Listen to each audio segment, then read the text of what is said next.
Okay, opening statement. Needless to say, we're ecstatic, but I'll get something out of the way first. I really wish Stuart Scott was here tonight. And I really wish Dean Smith and Bill Guthridge and my best friend in Chapel Hill, Ted Seagroves, were here. It's been the last year and a half. It's been awfully difficult because of all of that, but they're up there smiling somewhere and having a good time, and Stuart's saying booyah, so I like that part. Second part I'd like to get rid of, I was back there listening to Jimmy's questions. Jimmy told you to stop asking him about retirement, said, ask Roy, you have asked me that question 5 times since I got into town. If I'm going to retire, I think I'll retire in the next 2 minutes. Now, how good do you think the chances are of me going to retire in the next 2 minutes? So don't ask that stupid question either. Other than that, it's a great afternoon, a great night. I screamed as loud at my players in 1/32. Thank you, Brice. It's an honor for you to say good job. But had a timeout because we let a loose ball roll on the floor, and Syracuse got after it more than we did. Had 2 turnovers and 3 possessions. And then we had a rebound that comes out, and we had 4 guys stand there and look at it, and Syracuse got that one. And so my pulse went up quite a bit. My heart rate went up quite a bit. But after that, Joel Berry, Marcus Page, Brice Kennedy, those guys really did a nice job. And couldn't be prouder for a team than I am for this team right here. We beat a Syracuse team that had been great down the stretch, and it's very difficult for us to play. We didn't shoot the ball in the hole on the 3-point line in the first half. Jimmy Gray asked me coming out of halftime if we were going to keep shooting them. I say yes, because North Carolina tries to have good balance of inside and outside. And the 2 biggest baskets of the game are when they cut it to 7 and Marcus makes a 3, and I think Theo makes a 3 right behind it. But these guys up here were sensational, and I couldn't be having a more fantastic ride than I'm having right now. We're looking for questions for our student athletes only at this time. If you have a question for the Tar Heel student athletes, please raise your hand. We're looking for the first one, and we have one all the way in the front, in the center. Name and media outlet, then your question. David Melanger of Philly Sports Live. This is for the players only. What are you guys' thoughts about playing Villanova on Monday night? Kennedy, please, first, followed by Joel, then Brice. Villanova is a great team. They're coached by a great coach, and they do some of the similar things as we do. Our main goal is to play the similar game that we played tonight and get the ball inside and really try to pound it in there and knock down our free throws. Joel? I think they do a great job of taking pride on the defensive end.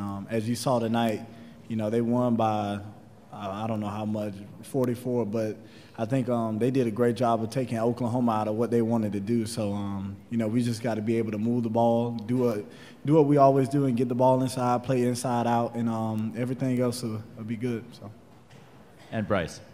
Just like those guys said, we just got to go out there and just play our game. I mean, those guys are a really good team. They're very hot right now. They really held, I mean, one of the best players in the country to little or nothing today. And I mean, they all play together. I mean, they really spaced the floor. We just got to go out there and play. I mean, we're going to have the same mentality that we did tonight against Syracuse. I mean, they have a great shooter in Chris Jenkins, and I mean, just got to go out there and just play our game. Continuing with questions for the student athletes only, just to the right of the aisle. Luke DeCock, Raleigh News and Observer. Joel, why do you think your dribble penetration and your attacking on the perimeter was so effective tonight when that's something they usually handle pretty well? Yeah, their 2-3 zone it's really wide.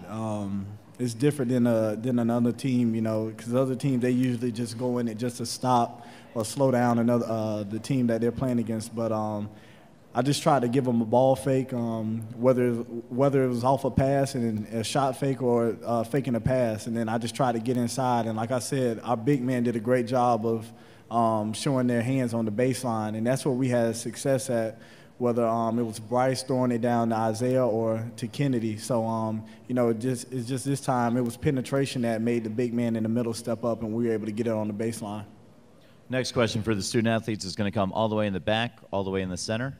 Jerry Lee Willard, Jr., The College Sports Report. Brice, just talk about, right here, just talk about the sequence when Syracuse got the score down less than 10, and you all had to make buckets Get buckets? I like that.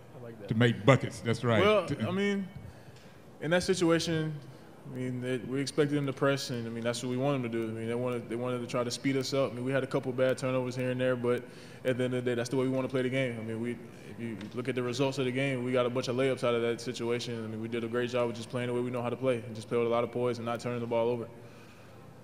Continuing with questions for the student athletes, if there are any. If you have a question for the North Carolina student athletes, please raise your hand.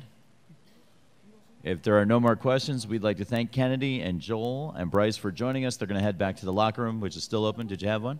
We have one? All right. Let's go back to the middle. Kiera Luck with Black Sports Online. This is for all of you. Talk about the balance between you guys. You guys have all had 15, 16 points. What was it like to be balanced out so well tonight? And let's start this one with Kennedy down at the end. I think we're a capable team of doing it every night. I think those guys are great scorers. We did a great job of executing, and when we're sharing the ball, I think the sky's the limit for this team. Coach always puts us in the right positions to do so, and that's why we've been pretty balanced the last couple games. Same question for Joel. Yeah, that just goes to show the balance of our team that, you know, we don't have to throw it to Brice all the time to get some baskets. We don't have to throw it to Kennedy or Justin or Marcus or myself. It just shows the balance, and that's what kind of team we are. We're not all about ourselves. We're all about just making a good play, and whether it's someone else scoring or you getting a basket yourself. But overall, it just shows the balance that our team has on the offensive end. Final thought on that from Brice. Oh, yeah, I mean, we're a team that we love each other. We don't really care who gets the credit. I mean, tonight, and we love to share the ball with each other. I mean, we all just know the way we want to play, where each other wants the ball. And I mean, Joel did a great job of looking and finding everybody in open spots. Marcus was hitting some big-time open shots. I mean, if you're going to leave Marcus Page open, I'm quite sure he's making a great deal of those. And I mean, even like guys like Theo really stepped up there and made some big-time shots, including Joel too. Joel played some terrific minutes in the first half. And I mean, that's how we want to play. We just want to play together. I mean, it's a team sport. I mean, we don't really care who gets the most points. It's just we'd rather it be spread out the way it was today. Any final question for the student athletes from North Carolina? All right, we'd like to thank once again Kennedy, Joel, and Brice. They're going to head back to the locker room, which is still open for a few more minutes. Yeah, right.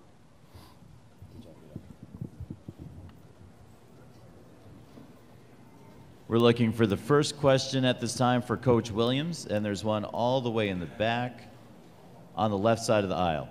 Coach John McCann with the Herald Sun in Durham. We love to second guess your coach, whether it's, you know, put Marcus Page back on the ball, whether it's take Kennedy Meeks out of the starting lineup, but you stuck to your guns. How much of that, you know, for Kennedy to have the success he had tonight, how much of that during the season was total confidence in your guys versus a coach hoping that his guys would get it together? Well, John, take this the way it's intended, not to be as critical, but I'm a hell of a lot smarter about basketball than you guys are. I mean, I'm serious. What do you do after basketball season's over with? You cover baseball. What do you do after baseball's over with? You cover football. I don't take any breaks. And, you know, this year more than ever, I heard announcers and writers question things more than I've ever heard. And one of the other guys said, you know, we're not in the locker room. We're not at practice every day. And, you know, if you ask me if I'm as smart a sports fan as you, I'd say probably not, because I don't work on those other sports. But I do see our guys in the locker room every single day. And the last question, and I wasn't paying attention to know who asked it, but we want to be a balanced team. I've got to have some contributions from everybody that plays. And it is something to listen to or read. I haven't read very much recently this year, to be honest with you. I haven't read many articles, but that's the best answer. You know how many practices we've had? 98 practices. And not just you, because John, I like the way you asked the question. You didn't hit the wrong buttons or anything. You did it nicely. How many of you guys came to any of our practices? Michael came to one. Somebody else came to. But I mean, you think about that. I would never criticize somebody about something that they know a heck of a lot more about. Bill Guthridge had the best statement: do not condemn thy neighbor unless you've walked in his moccasins for 2 full moons. All right? Now I have to explain that to my guys to understand what moccasins is and how long moons last. But it is. It's journalism to a certain degree today. And so it wasn't stubbornness. It was intelligence. You know, and you know, if we get beat Monday night, it's not going to be stubbornness Monday night. It'll be because Villanova played better. But you think about it in those terms right there, and you know, when I retire in 2035, okay, I want to be an announcer 1 year because I want to be the only announcer to never criticize coaches acting like I know more than they do, and they've been with their team every day. But thank you for asking the question the way it is, John. Thank you. To the center of the room, Coach, for Nancy. Nancy Armour, USA Today Sports. Roy, after the 2 games last week, I'm sure you probably knew that Syracuse was going to press late in the second half. What did you see on film or from having played them that you knew you would be able to do and have better success, obviously, than Gonzaga or Virginia? Well, I've been around long enough to play Jimmy when his teams pressed a lot, not just late game scenario like they have the last 2 weeks. When we played Jimmy, gosh, in 2000 or 2001, no, we played them in 96 or 97 in the Elite Eight game, and they pressed at that time. So I've always thought of him as being a coach who could really press. He'd get his teams to do it the right way. So every game we played Syracuse in my entire life, we've worked on press offense a couple of days before practice. And the other thing is we work on press offense every day. And so for us, it was something that we thought was going to be happening at some point. We hoped, because that probably meant we were ahead. And so we do it all the time, and we try to play an up and down full court game.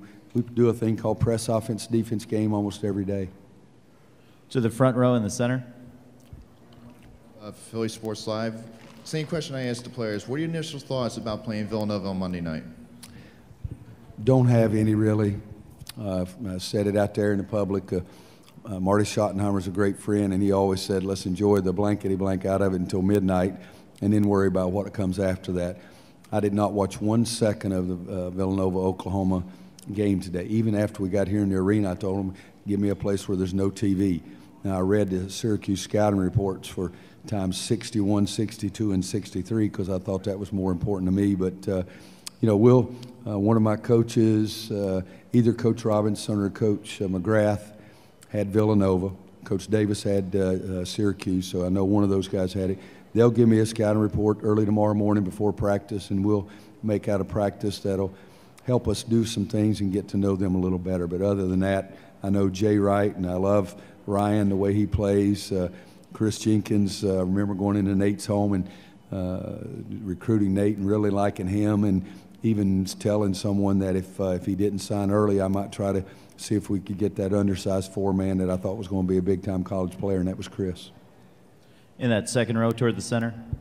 Roy Bryan Smith, Houston Chronicles. Speaking of Jim and, you know, your guys' legacies, what's it like in the game, pre-game, even post-game, passing him, knowing that, you know, I mean, how many more times will you guys match up together on this stage at this level? You know, we're both old enough that we'd like to match up with anybody on this stage. We don't care if it's matching up with either the other one or not. But I have a tremendous amount of respect for Jim. They beat us in the elite game, as I said, when I was at Kansas. They beat us in the national championship game in 2003. As I was walking off at halftime, there were 3 guys that yelled down at me, and I saw who they were. Hey, Williams, you remember 2003, don't you?